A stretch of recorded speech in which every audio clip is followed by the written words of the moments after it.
been a while since I last did a Games of 90, and it should have been Family Feud, but it'll be a while before I get to it, 'cause this show sprang to my head. That's right, Games of 90 is back, ladies and gentlemen, and for this one I decided to do a show that I genuinely love. And I know there's only 4 shows left, so there won't be 3 more after this. But for now, I think it's time to go down to the basement, hang out with a couple of friends and their new friend, and then 3 months later, their new friend. Yep, it's time to talk about some remote control. Kenny wasn't like the other kids. Remote control. TV mattered, nothing else did. Remote control. Girl said yes, but he said No. Remote control. Now he's got his own game show. Remote control.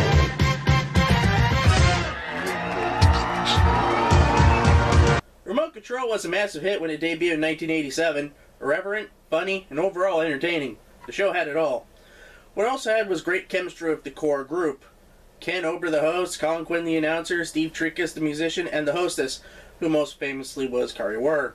Throw in a brigade of comic talent like John Tenayek and Adam Sandler, and you got yourself something more than just a cut-rate cable game show.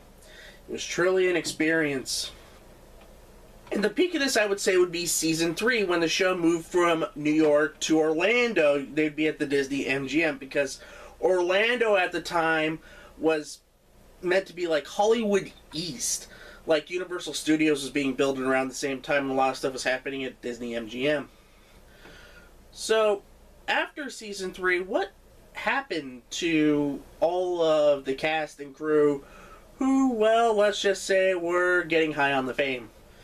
Ken Ober is starting to get noticed by producers in Hollywood, and over the course of the end of 1989 and into 1990, he'd be cast as Nathan Merrick in the TV version of Parenthood. The problem was exasperated Remote Control had moved back to New York in Season 4. To amplify matters, a syndicated version would be added to the taping schedule. So when we got to the second half of the syndicated season in Season 5 on MTV, he was really tired from the travel from coast to coast. This also does not include his stand-up gigs sprinkled throughout all of this. Colin Quinn would also get a nice boost in his stature from doing Remote Control.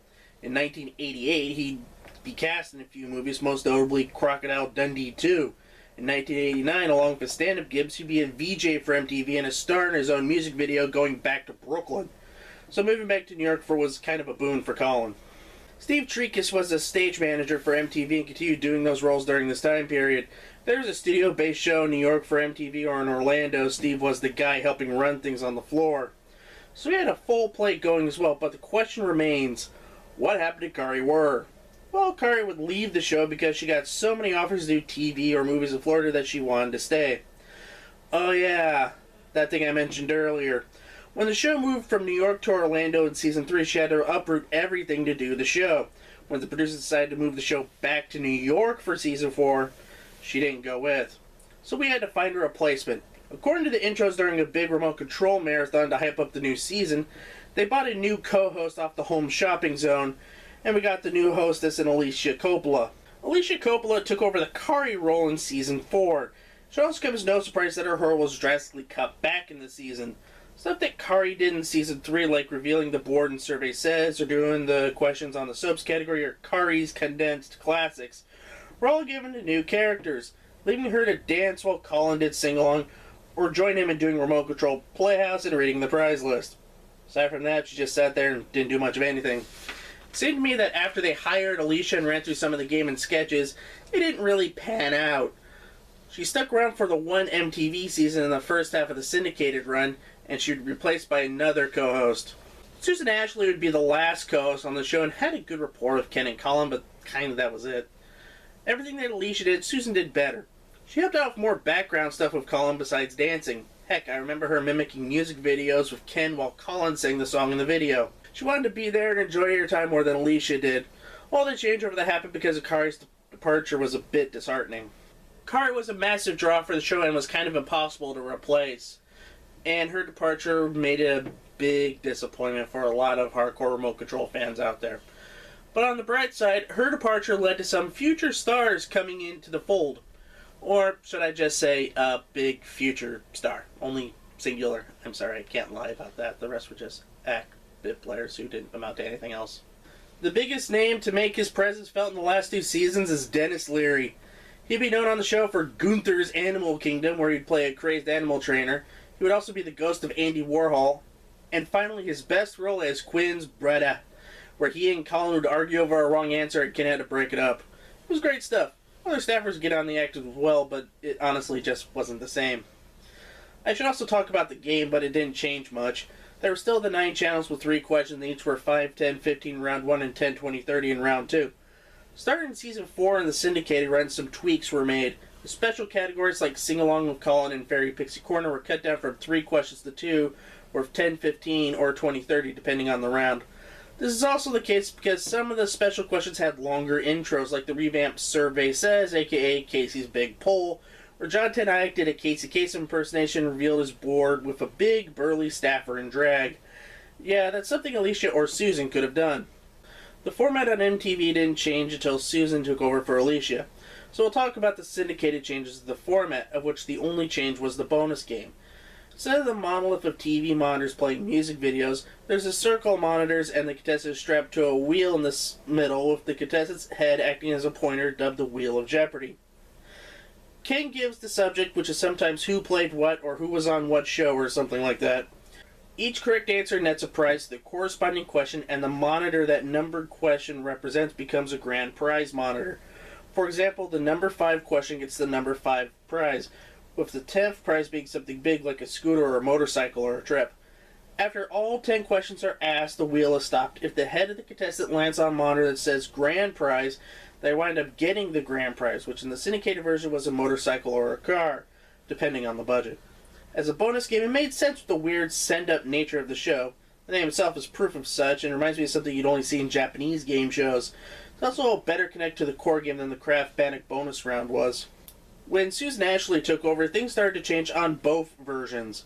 For starters, the stalwart category of Sing Along with Colin was moved from the second round to immediately after round 1. There, Ken's mom would come over the loudspeaker and ask if Colin could sing some Joan Jett or something to that effect. They'd go through the 2 songs for 10 and 15 points respectively, and then head on to the snack break. Sadly, the surprise of finding it and hearing that loud cheer was gone, and having it become a regular thing made it more routine than anything else. It also freed up a spot for the rest of the bid players to have a shot, even if those really didn't set the world on fire.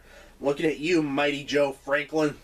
After round 2 on most Season 5 MTV episodes in the second half of the Cindy season, a 20-second speedrun entitled This, That, or the Other Thing happened.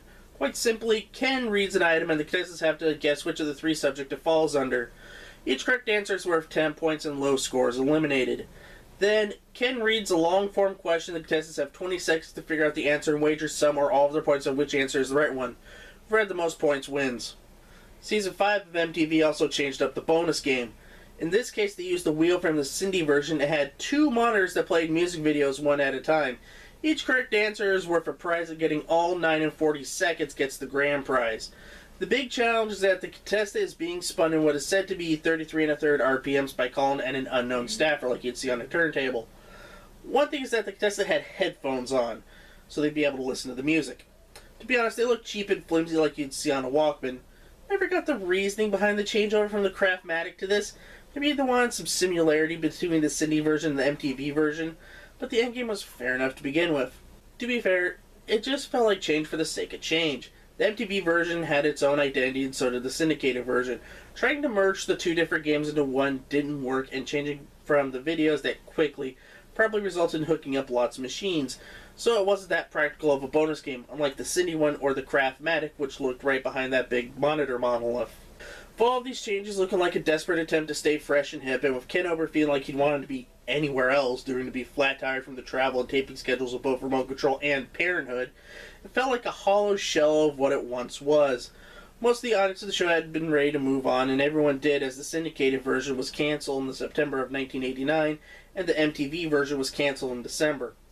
Despite limping to the end, it is still fondly remembered. The antics of Ken, Colin, Kari, and the rest of the gang are tops, and will never be duplicated. I hope to see it reran on Buzzer someday, or something like Amazon Prime, like what Nickelodeon did for about 250 episodes of Double Dare recently. And that's going to do it for this edition of the Games in 90. I'd like to thank you for watching, and if you liked what you see, leave a comment, upvote the video, give it a like, or share the video, or become a Patreon backer at patreon.com/GameShowGumbo. Next time out, yes, I will do Family Feud. When will it be up? I honestly don't know. Until next time, bye-bye!